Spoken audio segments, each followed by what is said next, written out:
Welcome to Bihar matters. मान लीजिए कि कोई व्यक्ति पटना का नया मेयर बनता है। अच्छा। हाँ, उसने एक शानदार चुनाव जीता है और जनता ने उसे भारी मतों से चुना है। अब वो नया मेयर बनकर शहर में एक नया हाईटेक पार्क बनवाना चाहता है। राइट, एक बड़ा प्रोजेक्ट। बिल्कुल। तो वो पूरे जोश में अपने ऑफिस पहुंचता है और पार्क के निर्माण के लिए फंड जारी करने का आदेश देता है। लेकिन तभी उसे पता चलता है कि वो उस चेक पर हस्ताक्षर कर ही नहीं सकता। ओह, ये तो बड़ा झटका होगा, है ना?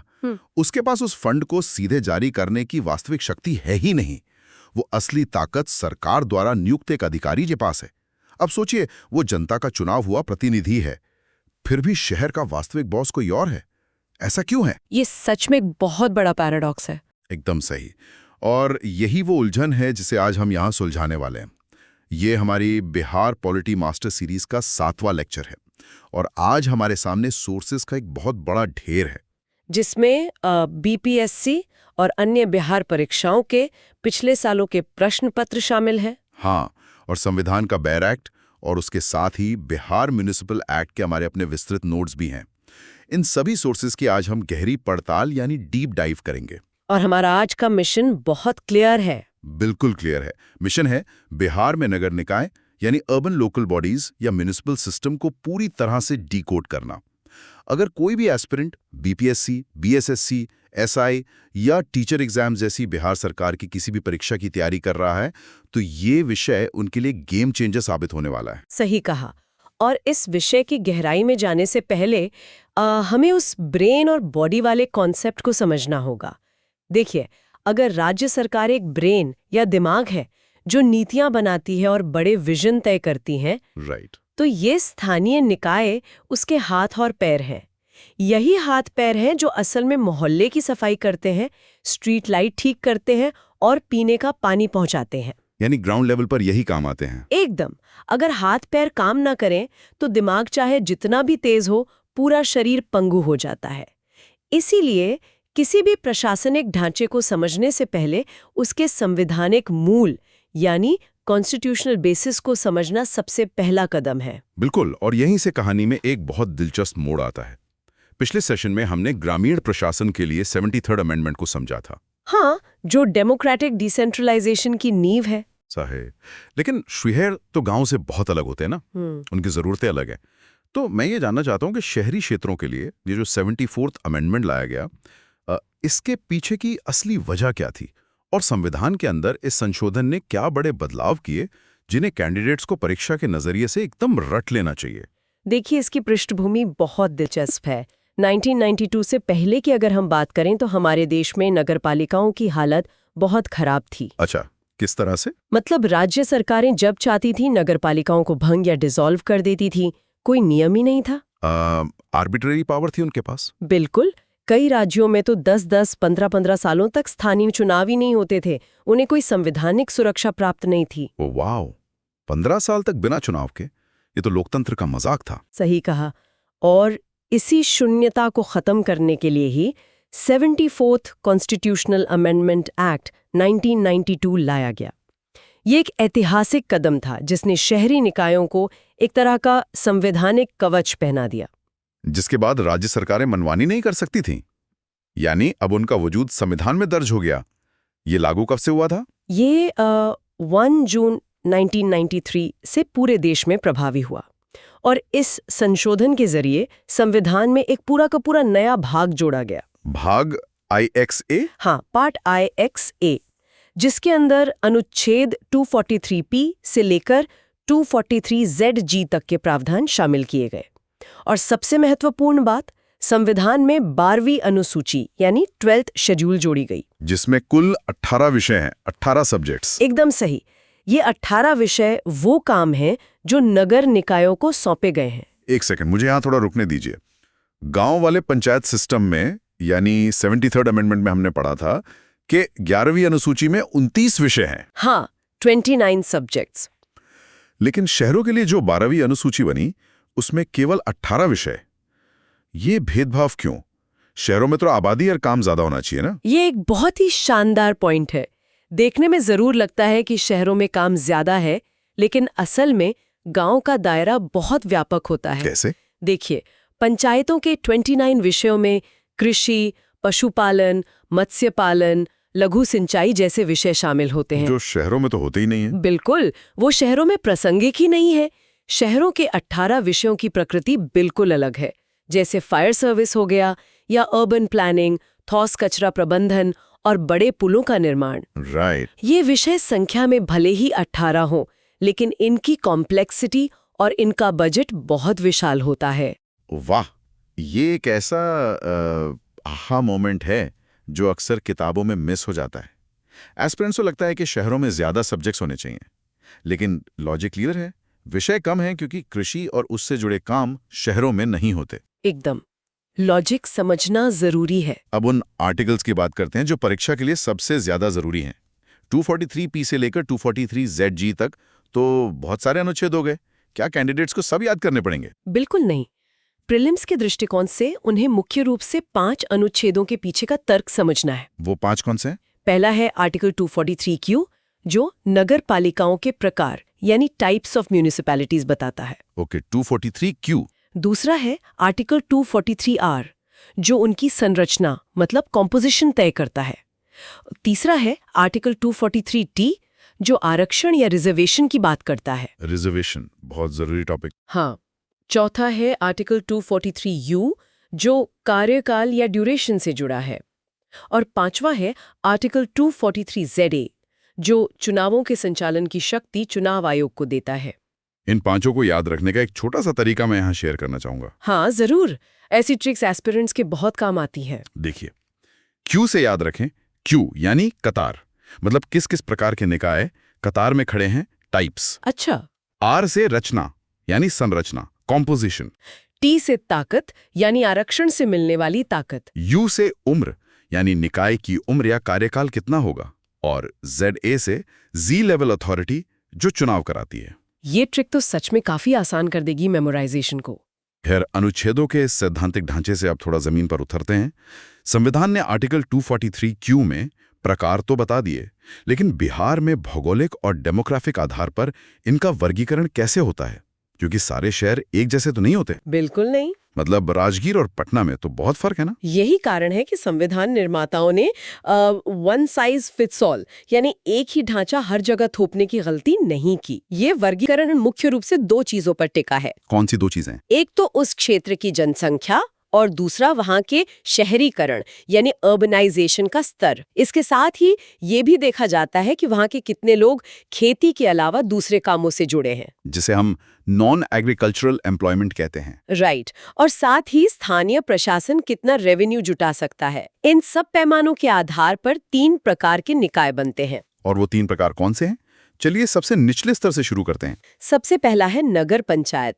ये उन इलाकों के लिए है जिन्हें संक्रमणकालीन क्षेत्र या ट्रांजिशनल एरिया कहा जाता है। रुको 1 मिनट, ये ट्रांजिशनल का असल मतलब क्या है? मान लीजिए कल तक एक इलाका पूरी तरह से गांव था, वहां ग्राम पंचायत थी। हाँ। आज वहां एक बड़ी फैक्ट्री खुल गई, लोग आकर बसने लगे, पक्की सड़कें बन गईं, तो क्या रातों रात वो ग्राम पंचायत भंग हो जाएगी और नगर पंचायत बन जाएगी? वहां जो मुखिया चुना गया था उसका क्या होगा? ये एक बहुत ही व्यावहारिक और उलझाने वाला सवाल है। देखिए, ऐसा रातों रात कभी नहीं होता। राज्य का राज्यपाल यानी गवर्नर उस क्षेत्र की जनसंख्या के घनत्व और बदलावों का आकलन करता है। अच्छा, तो गवर्नर का रोल आता है यहाँ? बिल्कुल। जब ये तय हो जाता है कि ये इलाका अब गांव नहीं रहा और पूरी तरह से बड़ा शहर भी नहीं बना है, तब राज्यपाल एक नोटिफिकेशन जारी करते हैं। उस नोटिफिकेशन के बाद ही वो इलाका नगर पंचायत बनता है। हाँ, और जो पुराने मुखिया है उनका कार्यकाल या तो खत्म होने का इंतजार किया जाता है या नए डीलिमिटेशन के बाद वहां नगर पंचायत के नए चुनाव कराए जाते हैं। और इस नगर पंचायत के प्रमुख को चेयरमैन कहा जाता है। मतलब एक गांव से शहर बनने की प्रक्रिया का एक तरह से वेटिंग रूम है। एकदम सही एनालॉजी है ये। बहुत बढ़िया। और इसके बाद का स्तर क्या है? दूसरी श्रेणी है म्युनिसिपल काउंसिल या जिसे हम नगर परिषद कहते हैं। ये किन शहरों के लिए होती? राइट। और अब आते हैं अंतिम और सबसे ताकतवर श्रेणी पर, वो है जहां हम पटना जैसे महानगरों को देखते हैं। हाँ, तीसरा स्तर है म्युनिसिपल कॉर्पोरेशन यानी नगर निगम। जैसे पटना म्युनिसिपल कॉर्पोरेशन। सही। पटना, भागलपुर या मुजफ्फरपुर जैसे बड़े शहरों के लिए बनाया जाता है। यहाँ लाखों की आबादी होती है और शहरी समस्याएं भी बहुत कॉम्प्लेक्स होती हैं। और सबसे बड़ा अंतर यह है कि नगर निगम के प्रमुख को चेयरमैन नहीं बल्कि मेयर या महापौर कहा जाता है। अब यहाँ से कहानी में वो सस्पेंस वापस आता है जो हमने एकदम शुरुआत में छोड़ा था। वो मेयर वाला सस्पेंस। हाँ, पावर किसके पास है। बिल्कुल। बड़े बड़े शहर हैं, करोड़ों का बजट है, तो इस पूरे सिस्टम को चलाता कौन है? चुनाव कैसे होते हैं? और मेयर के पास असली पावर क्यों नहीं होती? मैं चाहता हूं कि इस बीपीएससी ट्रैप को हम पूरी तरह से डिकोड करें, क्योंकि स्टूडेंट्स यहीं सबसे ज्यादा गलती करते हैं। इसे बहुत ध्यान से समझना होगा। सबसे पहले तो हम चुनाव की बात करते हैं। शहर को जनसंख्या के हिसाब से अलग अलग वार्ड्स में बांटा जाता है। वार्ड नंबर 1, 2, 3 ऐसे? हाँ, और वार्ड से जनता सीधे वोट डालकर अपने पार्षद या सदस्य चुनती है, जिन्हें डायरेक्टली इलेक्टेड काउंसिलर्स कहते हैं। और ये चुनाव कराता कौन है? ये चुनाव कराने की पूरी जिम्मेदारी भारत के चुनाव आयोग की नहीं होती, बल्कि राज्य चुनाव आयोग यानी स्टेट इलेक्शन कमीशन की होती है। ये एक बहुत बड़ा पॉइंट है प्रीलिम्स के लिए। Right, state election commission. इसके अलावा निकाय में कुछ मनोनीत सदस्य यानी नॉमिनेटेड मेंबर्स भी होते हैं। इन्हें प्रशासन का विशेष अनुभव होता है, लेकिन ध्यान रहे, इन मनोनीत सदस्यों के पास किसी भी अविश्वास प्रस्ताव या मेयर के चुनाव में लिमिटेड वोटिंग राइट्स ही होते हैं, पूरा अधिकार नहीं होता। और इनका कार्यकाल कितना होता है? आर्टिकल 243U के तहत कार्यकाल पहली बैठक की तारीख से ठीक 5 वर्ष का होता है। और यहाँ एक बहुत ही सख्त नियम है। कैसा नियम? अगर किसी वजह से नगर निकाय 5 साल पूरे होने से पहले ही भंग या डिसॉल्व हो जाता है, तो हर हाल में 6 महीने के भीतर नए चुनाव कराना अनिवार्य होता है। यानी 6 महीने की मैक्सिमम लिमिट है। बिल्कुल। संविधान किसी भी कीमत पर स्थानीय स्तर पर एडमिनिस्ट्रेटिव वैक्यूम यानी प्रशासनिक शून्यता बर्दाश्त नहीं करता। ये 6 महीने वाली बात तो एकदम दिमाग में छप जानी चाहिए एस्पायरेंट्स के। अब आते हैं सबसे बड़े सवाल पर। एक तरफ हमारा मेयर है जिसे लाखों लोगों ने चुना है, और दूसरी तरफ नगर आयुक्त यानी म्युनिसिपल कमिश्नर हैं जो एक सिविल सेवक है। या तो वो आईएएस ऑफिसर होगा या स्टेट सर्विस का अधिकारी। हाँ बिल्कुल। तो जब फैसले लेने की बात आती है तो मेयर के हाथ क्यों बंधे होते हैं? छिक विरासत यानी ब्रिटिश लेगेसी है। जब अंग्रेजों ने भारत में नगर निगम बनाए तो उन्होंने भारतीयों को चुनाव लड़ने और मेयर बनने की आजादी तो दे दी, दिखावे के लिए। एग्जैक्टली। लेकिन अंग्रेज भारतीयों पर भरोसा नहीं करते थे। उन्हें लगता था कि अगर पैसा और पावर इनके हाथ में दे दिया तो ये हमारे खिलाफ ही इस्तेमाल करेंगे। ओह, तो उन्होंने चेक एंड बैलेंस लगा दिया। सही पकड़ा। इसलिए अंग्रेजों ने पॉलिसी बनाने का अधिकार तो मेयर को दिया, लेकिन उस पॉलिसी को लागू करने की एग्जीक्यूटिव पावर और पैसों की चाबी एक नियुक्त अधिकारी यानी म्युनिसिपल कमिश्नर के हाथ में दे दी। और आजादी के बाद भी हमने यही सिस्टम अपनाया हुआ है। जी हाँ, मेयर शहर का प्रथम नागरिक है। वो एक इलेक्टेड पॉलिटिकल हेड है। वो बैठकर तय करता है कि पार्क कहाँ बनना चाहिए। लेकिन उस पार्क के लिए टेंडर कौन निकालेगा, ठेकेदार को पेमेंट कौन करेगा और इंजीनियरों को आदेश कौन देगा? ये सारा काम म्युनिसिपल कमिश्नर करेगा। एकदम सटीक, क्योंकि कमिश्नर राज्य सरकार द्वारा नियुक्त प्रशासनिक प्रमुख यानी अपॉइंटेड एडमिनिस्ट्रेटिव हेड है। यही कारण है कि बीपीएससी अक्सर इस सवाल में फंसाता है, ट्रैप सेट करता है। हाँ, अगर सवाल पूछे कि नगर निगम का कार्यकारी प्रमुख यानी एग्जीक्यूटिव हेड कौन है, तो भूल कर भी मेयर पर टिक मत लगाइएगा। असली कार्यकारी प्रमुख नगर आयुक्त ही होता है। ये एक ऐसा कॉन्सेप्ट है जो रटने से नहीं बल्कि इसके पीछे की क्यों को समझने से ही याद रहेगा। बिल्कुल। चलिए अब हम बात करते हैं समाज के उस वर्ग की जिसे सदियों तक सत्ता से बाहर रखा गया। बिना सामाजिक समावेश के तो लोकतंत्र अधूरा है। हम आरक्षण प्रणाली यानी रिजर्वेशन सिस्टम और वित्तीय प्रावधानों की बात कर रहे हैं, क्योंकि जब तक निकाय में हर वर्ग की आवाज नहीं होगी और उनके पास काम करने के लिए पैसा नहीं होगा, तब तक ये सब बातें सिर्फ कागजों तक सीमित रह जाएंगी। सही बात है। और संविधान के आर्टिकल 243T ने इस कमी को बहुत मजबूती से दूर किया है। इसके अनुसार अनुसूचित जाति मतलब एससी और अनुसूचित जनजाति एसटी को शहर में उनकी जनसंख्या के अनुपात में आरक्षण दिया जाता है, यानी प्रोपोर्शनल रिजर्वेशन, जितनी आबादी उतनी सीटें आरक्षित। एकदम। और महिलाओं के लिए भी एक बहुत ही ठोस प्रावधान है। पूरे देश के लिए संविधान ये कहता है कि नगर निकायों में महिलाओं के लिए न्यूनतम 1/3 यानी 1/3 सीटें आरक्षित होनी ही चाहिए। न्यूनतम 1/3। लेकिन यहाँ हमारे सोर्सेज एक बहुत ही शानदार तथ्य की ओर इशारा कर रहे हैं, जो बिहार के संदर्भ में एक स्टार पॉइंट है। मैं चाहता हूं कि आप स्टूडेंट्स को बताएं कि बिहार ने इस मामले में क्या क्रांतिकारी कदम उठाया है। ये बिहार मॉडल की सबसे बड़ी खूबी है। बिहार ने महिलाओं को केवल न्यूनतम 1/3 आरक्षण नहीं दिया, बल्कि इसे बढ़ाकर सीधे 50% कर दिया है। 50% रिजर्वेशन फॉर वुमेन। हाँ, बिहार देश के उन गिने चुने राज्यों में सबसे आगे है जिसने स्थानीय प्रशासन में महिलाओं की आधी हिस्सेदारी तय कर दी है। ये सिर्फ एक आंकड़ा नहीं है, इसने जमीन पर यह तय किया है कि शहर के विकास की नीतियों में महिलाओं का नजरिया और उनकी प्राथमिकताएं शामिल हों। ये परीक्षा के लिए बेहद महत्वपूर्ण है। स्टेटमेंट बेस्ड सवालों में अक्सर बिहार में 33% आरक्षण है लिखकर कैंडिडेट्स को फंसाया जाता है। उन्हें याद रखना है कि ये 50% है। बिल्कुल, ये गलती नहीं करनी है। अब बात करते हैं पैसों की। कोई भी निकाय बिना फंड के तो चल नहीं सकता। तो ये जो नगर निकाय हैं, जो हमारे घर का कूड़ा उठाते हैं, सड़कों पर लाइट लगाते हैं, इनके पास आखिर पैसा आता कहाँ से है? इनके रेवेन्यू के मुख्य रूप से 3 स्रोत होते हैं। पहला है उनका अपना रेवेन्यू, जैसे संपत्ति कर यानी प्रॉपर्टी टैक्स और जल कर यानी वाटर टैक्स। जो हम लोग अपने मकान का टैक्स देते हैं वो सीधे नगर निकाय के खजाने में जाता है। राइट। दूसरा स्रोत है राज्य सरकार से मिलने वाला अनुदान यानी स्टेट ग्रांट्स। और तीसरा है विभिन्न केंद्रीय योजनाएं, जैसे स्वच्छ भारत मिशन या स्मार्ट सिटी मिशन का पैसा, जो इन्हें सीधे या राज्य के माध्यम से मिलता है। लेकिन हमने तो अक्सर देखा है कि नगर निगम हमेशा फंड की कमी का रोना रोते रहते हैं। ऐसा क्यों? जब वो टैक्स वसूल सकते हैं तो दिक्कत कहाँ है? दिक्कत ये है कि स्थानीय स्तर पर वोट बैंक की राजनीति होती है। अक्सर मेयर या पार्षद टैक्स बढ़ाने या सख्ती से टैक्स वसूलने से डरते हैं। उन्हें लगता होगा कि अगर टैक्स बढ़ाया तो अगली बार लोग वोट नहीं देंगे। एकदम सही। इसलिए वो पूरी तरह से राज्य सरकार के फंड पर निर्भर हो जाते हैं और इसी निर्भरता को सुव्यवस्थित करने के लिए एक राज्य वित्त आयोग यानी स्टेट फाइनेंस कमीशन का गठन किया जाता है। उसका क्या रोल होता है?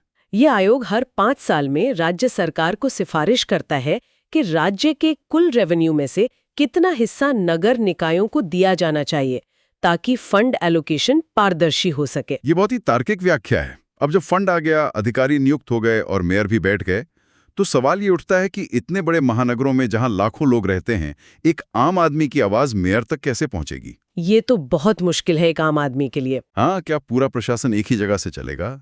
ये तो वही बात हो गई कि मुख्यमंत्री दिल्ली से सरकार चलाएं। बिल्कुल। और इसी केंद्रीकरण यानी सेंट्रलाइजेशन को तोड़ने के लिए और विकेंद्रीकरण को और अधिक निचले स्तर तक ले जाने के लिए 74th अमेंडमेंट ने एक बहुत ही अचूक हथियार दिया, जिसे हम वार्ड कमेटी कहते हैं। हाँ, वार्ड समिति या वार्ड कमेटी। आर्टिकल 243S स्पष्ट रूप से कहता है कि जिन शहरों की आबादी 3 लाख से अधिक है, वहां वार्ड समितियों का गठन करना अनिवार्य है, मैंडेटरी है। यहाँ अनिवार्य शब्द पर मैं जोर देना चाहूंगी। इसका मतलब ये कोई विकल्प या ऑप्शन नहीं है कि राज्य सरकार चाहे तो बनाए और ना चाहे तो ना बनाए। एकदम सही। अगर आबादी 3 लाख से ज्यादा है तो आपको वार्ड समिति बनानी ही पड़ेगी। एक समिति में 1 या 1 से अधिक वार्ड शामिल हो सकते हैं। इसका मुख्य उद्देश्य क्या है? इसका उद्देश्य है कि स्थानीय शासन और नागरिकों की भागीदारी यानी सिटीजन पार्टिसिपेशन सुनिश्चित हो सके। बिल्कुल। अगर किसी के मोहल्ले की नाली जैम है तो उन्हें सीधा मेयर के पास जाने की जरूरत नहीं है। उनकी वार्ड समिति के पास उस समस्या को सुलझाने के अधिकार और संसाधन दोनों होते हैं। बिल्कुल, यही तो बेस लेवल गवर्नेंस है। ये हुई ना बात। हमने शुरुआत की थी संविधान से और हम पहुंच गए मोहल्ले की नाली तक। यही असली डेमोक्रेटिक डिसेंट्रलाइजेशन है। अब हमारी इस गहरी चर्चा का वो हिस्सा आता है जिसका इंतजार हर गंभीर अभ्यर्थी को होता है। Traps and mains enrichment. हाँ, हमने कॉन्सेप्ट समझ लिया, लॉजिक समझ लिया, लेकिन परीक्षा हॉल में जब प्रेशर होता है तो एग्जामिनर इन्हीं कॉन्सेप्ट्स को मोड़ तोड़कर सामने पेश करता है। तो चलिए ultra high probability BPSC traps की बात करते हैं। एग्जामिनर के दिमाग को पढ़ते हैं। पहला ट्रैप क्या हो सकता है? पहला ट्रैप, एग्जामिनर 73rd और 74th अमेंडमेंट को आपस में बदल देगा। कैंडिडेट्स को ध्यान रखना है कि शहरी प्रशासन 74th अमेंडमेंट है, ना कि 73rd। राइट। और दूसरा सबसे बड़ा ट्रैप, पंचायती राज में हमने पढ़ा था कि वो एक समान तृतीय सिस्टम है, ग्राम, ब्लॉक और जिला। हाँ, और एग्जामिनर कहेगा कि नगर निकाय भी एक समान तृतीय प्रणाली है। जो कि बिल्कुल गलत है। ये एक के ऊपर एक काम करने वाला 3 टियर सिस्टम नहीं है, बल्कि ये 3 विभिन्न प्रकार के निकाय हैं। Different types. एक शहर या तो नगर पंचायत होगा, या परिषद होगा, या निगम होगा। तीनों एक साथ एक जगह नहीं हो सकते। ये बहुत ही क्रिटिकल पॉइंट था। और तीसरा ट्रैप जो हमने विस्तार से समझा वो ये कि मेयर कार्यकारी प्रमुख यानी एग्जीक्यूटिव हेड नहीं होता। कार्यकारी शक्तियां नगर आयुक्त या कमिश्नर के पास होती हैं। चौथा ट्रैप, बिहार में महिलाओं का आरक्षण 33% नहीं बल्कि पूरा 50% है। और पांचवां ट्रैप, वार्ड समिति का गठन 3 लाख से अधिक आबादी वाले शहरों के लिए ऑप्शनल यानी ऑप्शनल नहीं बल्कि अनिवार्य यानी मैंडेटरी है। एक्सीलेंट। और अगर हम मुख्य परीक्षा यानी मेंस की बात करें तो वहां तो सिर्फ तथ्य नहीं उगालने होते, वहां एनालिटिकल होना पड़ता है। बिल्कुल। अगर नगर निकायों पर सवाल आता है तो स्टूडेंट्स को लिखना चाहिए कि ये संस्थाएं केवल पानी की आपूर्ति या सड़कों की सफाई करने वाली एजेंसीज नहीं हैं। तो फिर क्या है? ये असल में विकेंद्रीकरण के सबसे मजबूत स्तंभ हैं। ये बेहतर अर्बन गवर्नेंस सुनिश्चित करते हैं।